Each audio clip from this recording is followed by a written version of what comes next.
Bonjour à tous.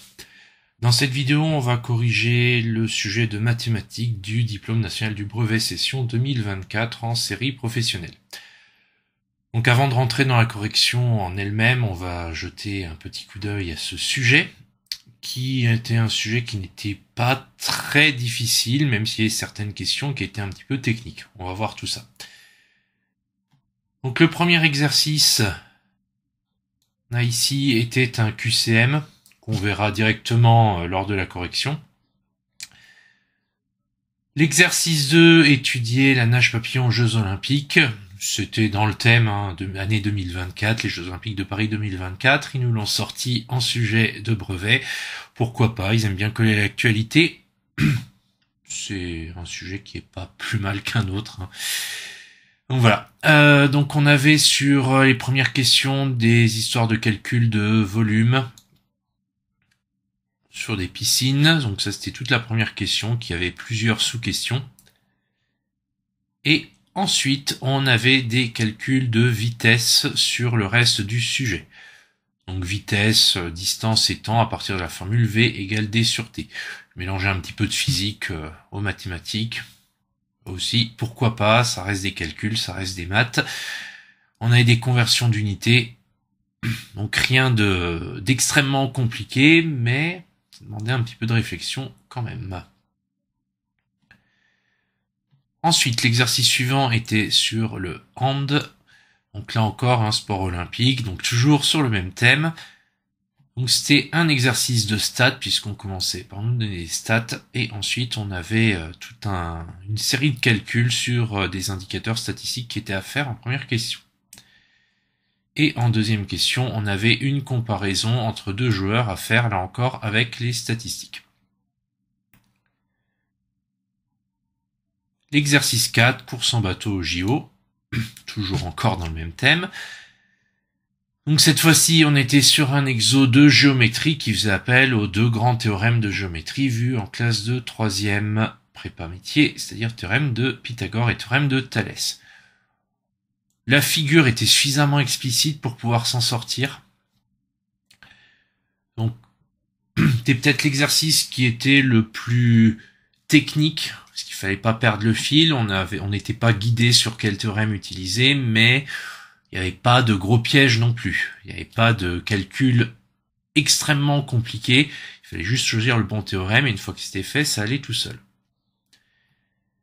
Et enfin, le cinquième exercice, le petit classique, un algorithme. Il y en a un dans quasiment tous les sujets. Donc là, on n'y coupe pas. Donc on commence avec le QCM que voici.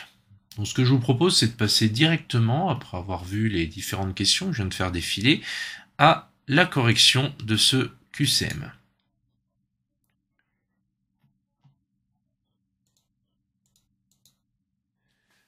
Donc le voilà en entier. Donc une seule réponse exacte, cocher la bonne réponse sans justification. Donc une bonne réponse, 4 points, une réponse fausse ou absence de réponse, aucun point. Donc il fallait absolument tenter de répondre à toutes les questions, ça servait à rien de laisser un blanc. Donc 1 million peut s'écrire, bon, c'était 10 puissance 6, ça c'est du court. Pas grand chose à dire, 1 million c'est un 1 avec 6 zéros derrière, donc 10 puissance 6. Ensuite, sur un plan de maison à l'échelle 1 centième, si une chambre mesure 3,4 cm de largeur, sur le plan, sa largeur réelle est 2. Donc il fallait répondre 3,4 mètres.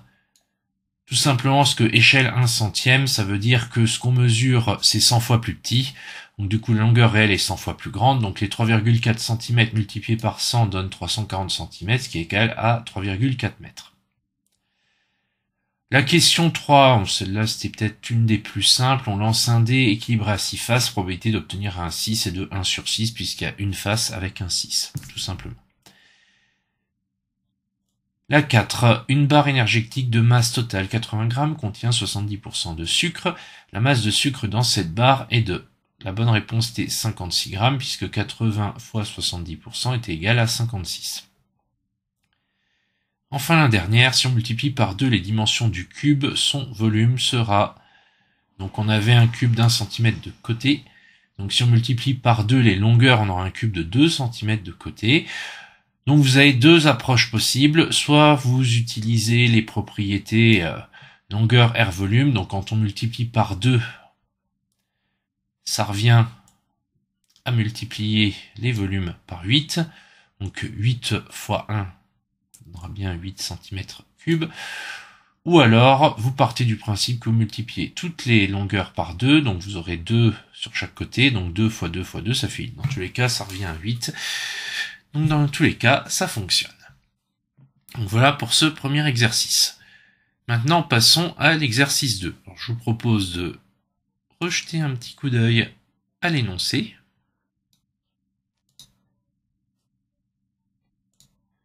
Voici.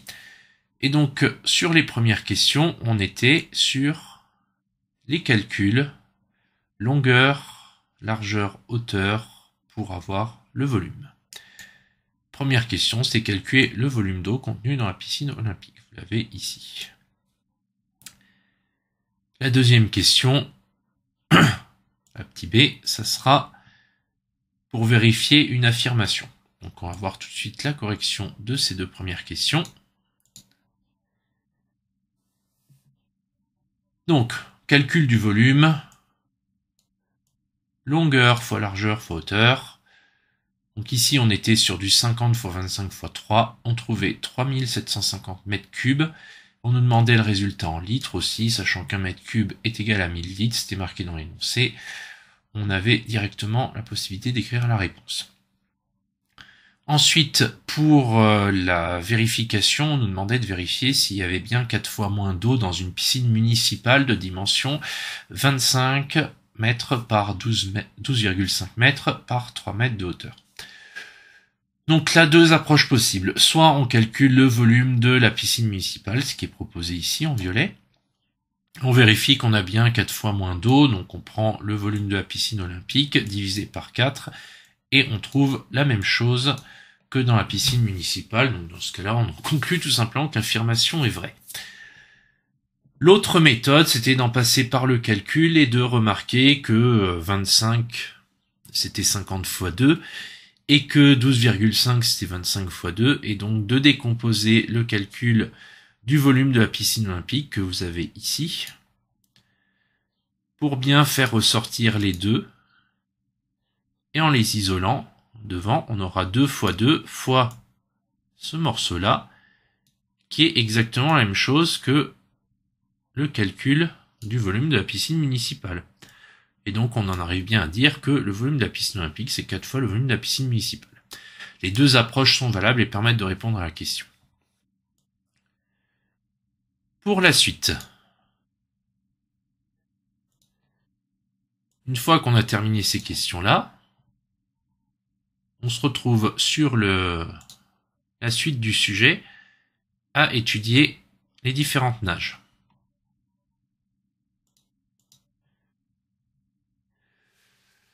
Nous avons deuxième question à calculer en mètres par seconde la vitesse moyenne de Margaret McNeil sur l'épreuve, sachant que son épreuve, c'est une épreuve de 100 mètres papillon en 56 secondes. Et on nous donne la formule de la vitesse. Sur la question 3, on nous demande de convertir la vitesse qu'on aura trouvée en km/h. Et donc on va voir tout de suite comment faire.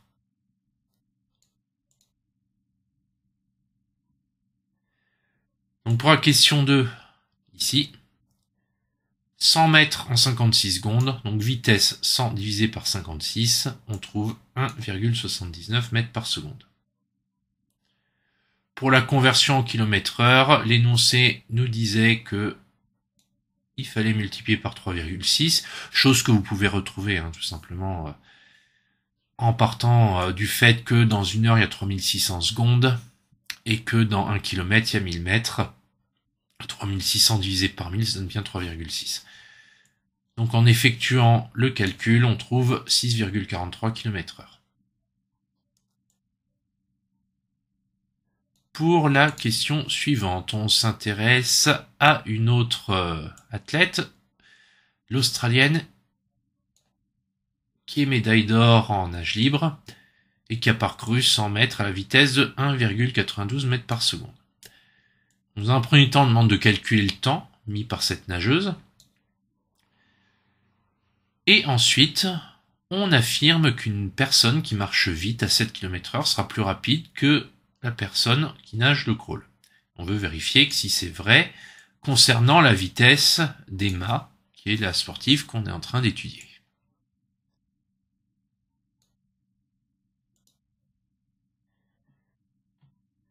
Donc dans un premier temps, on est ici, on calcule le temps, donc on part toujours de la formule V égale D sur T. On la transforme avec le produit en croix pour avoir T égale distance divisée par vitesse, ce qui dans ce cas présent donnera le 100 divisé par 1,92 et on aura comme résultat T égale 52,08 secondes. Et donc pour vérifier l'affirmation, on convertit la vitesse en km/h, comme tout à l'heure. On trouve 6,91 km/h, ce qui est inférieur à 7 km/h. On a donc une affirmation qui est vraie. Voilà pour cet exercice. Pour l'exercice suivant sur le hand. Donc, la situation, on a un entraîneur qui regarde les statistiques de deux joueurs, Arthur et Kevin. On commence par Arthur. On a ses stats ici. On a toute une série de questions. Dans un premier temps, déterminer le nombre de tirs réussis par Arthur. Ensuite, calculer le pourcentage de tirs réussis. Calculer la moyenne des tirs réussis. Et ensuite, vérifier que l'étendue est bien de 5.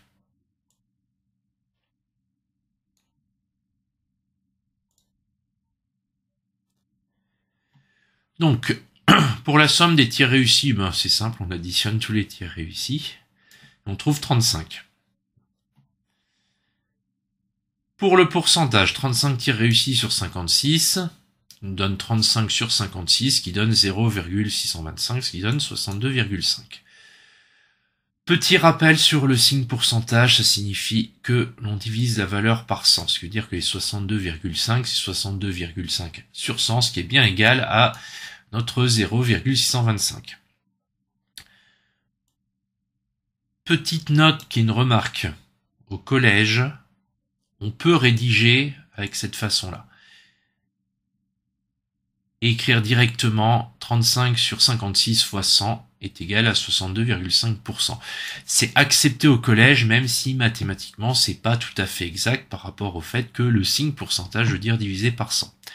En tout cas, si vous avez écrit 35 sur 56 fois 100 et que vous avez trouvé 62,5%, normalement on vous comptera juste au niveau collège.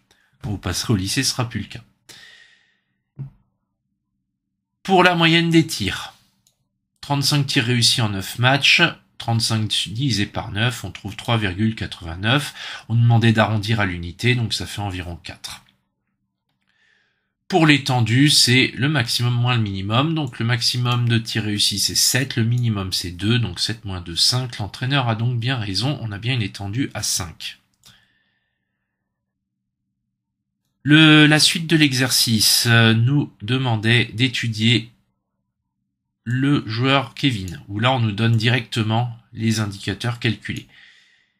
Et après avoir étudié ce joueur, on va pouvoir déterminer lequel des deux, entre Kevin et Arthur, va être sélectionné, sachant que l'entraîneur veut le plus régulier. Donc Kevin, 62,5% de tirs réussis, moyenne de 4 tirs par match, étendue de 2. Si vous vous rappelez bien, on a trouvé la même chose pour Arthur en pourcentage et en moyenne. Donc ça, c'est la première chose qu'il va falloir faire remarquer dans votre réponse.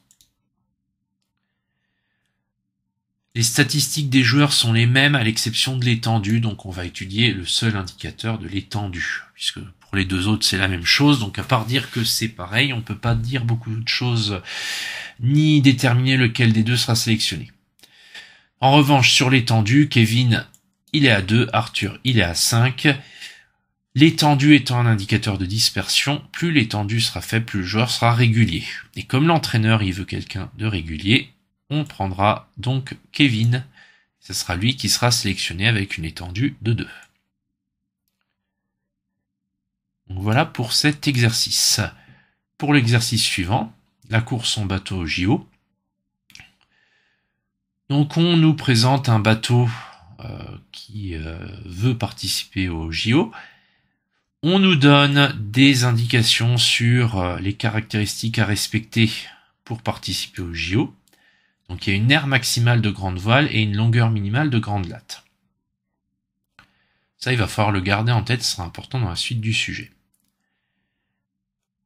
On nous donne toute une série d'indications sur les éléments qui constituent la voile, de même que un dessin de la voile que vous avez ici. Et on remarque bien qu'on est bien sur un triangle rectangle puisqu'on a un angle droit. Donc quand on nous demande de calculer la longueur du côté AC, on va pouvoir se baser sur le schéma et faire l'addition des différents éléments. Puisque AC, A ici, C là, on a donc bien la somme de tous les segments qui composent ce grand côté AC. En deuxième question, on aura de montrer que la longueur BC arrondie au dixième est de 6,2 mètres. Donc encore une fois, on regarde ABC, triangle rectangle. On veut la longueur BC, celle-ci. On a AC, on a AB, on va pouvoir le faire. Et ensuite, on aura calculé l'aire en mètres carrés de la voile ABC. Donc comme on aura AB et comme on aura calculé BC, ce sera quelque chose qui sera faisable. On va voir en détail la correction de ces trois premières questions.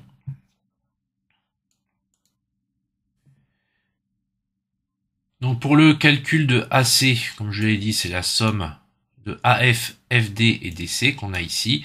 Et on trouve AC égale 6,8 mètres. Pour le calcul de BC, je vous ai indiqué pourquoi, c'est avec le théorème de Pythagore. Donc on précise bien que ABC est un triangle rectangle en B. On indique qu'on utilise le théorème de Pythagore, on écrit bien l'égalité de Pythagore, et on déroule les calculs jusqu'à arriver à BC égale 6,2 mètres. Une fois qu'on a BC, et une fois qu'on a effectué tous ces calculs, on est capable de calculer l'aire de la voile. Puisqu'on est sur l'aire d'un triangle, donc c'est base fois hauteur divisé par 2, c'est un triangle rectangle, donc la base directement AB, la hauteur BC, là c'est plutôt facile. On remplace AB et BC par leur valeur, 2,8 fois 6,2, le tout divisé par 2, et on trouve l'aire de la voile à 8,7 mètres carrés. On nous demande en question 4 si la voile est conforme. Pour qu'elle soit conforme, on se rappelle dans le petit tableau qu'elle doit être inférieure à 8,75 mètres carrés. C'est le cas ici, puisque 8,7 est bien inférieur à 8,75. Donc on est bien sur une voile conforme pour participer au JO.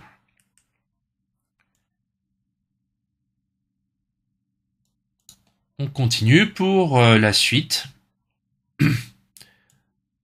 Questions 5 et 6.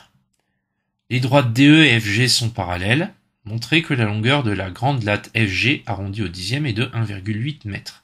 En déduire si le bateau peut participer au JO en justifiant la réponse. Donc déjà on commence par nous donner le fait que DE et FG sont parallèles. Donc là on a un des premiers critères du théorème de Thalès qui est donné.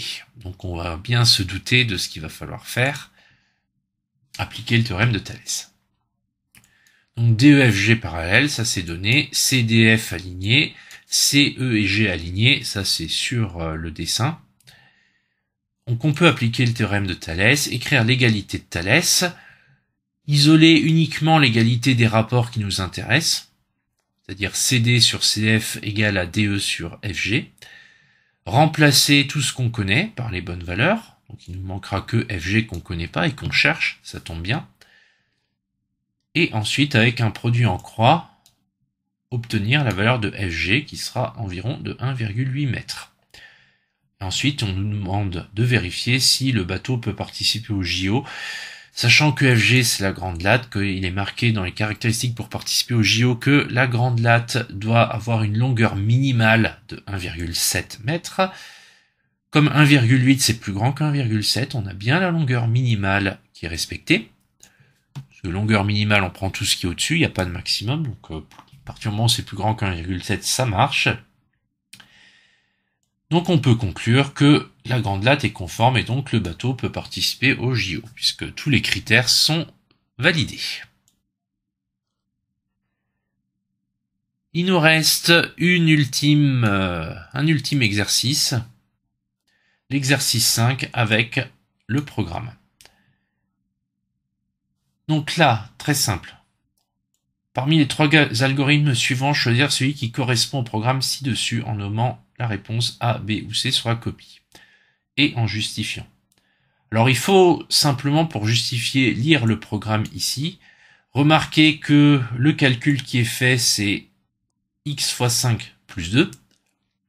Donc ça veut dire qu'on multiplie dans un premier temps la valeur x par 5, et ensuite on ajoute 2. Ce qui revient à dire que le calcul, c'est tout simplement 5x plus 2. Quand on regarde dans les 3 algorithmes, le seul qui propose de multiplier par 5 et d'ajouter 2, c'est le A. Et donc, la justification se base là-dessus. Indiquer le temps d'affichage du résultat, bon, ça, voilà, c'est juste marqué. Donc, il n'y a pas grand-chose à en dire. Quant à la question 3, on va voir que c'est une résolution d'équation.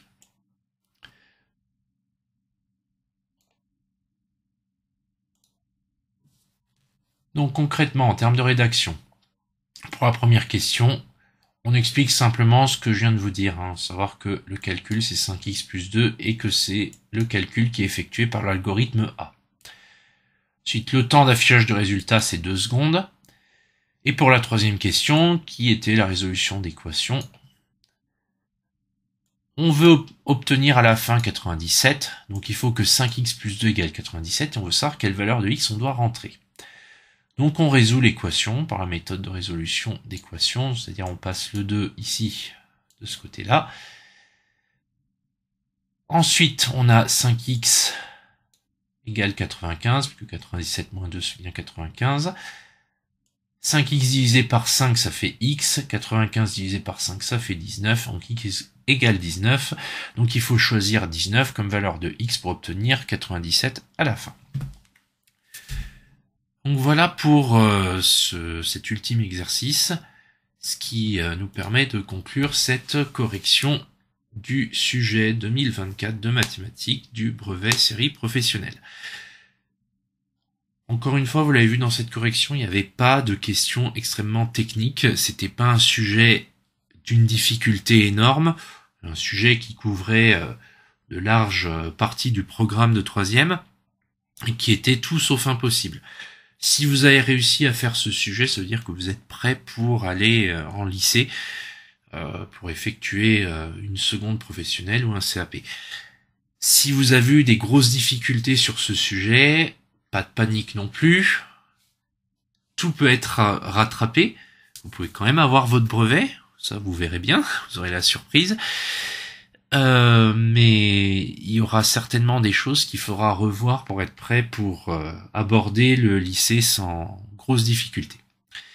Si vous avez des questions, n'hésitez pas à les poser en commentaire et sinon, je vous dis à très bientôt.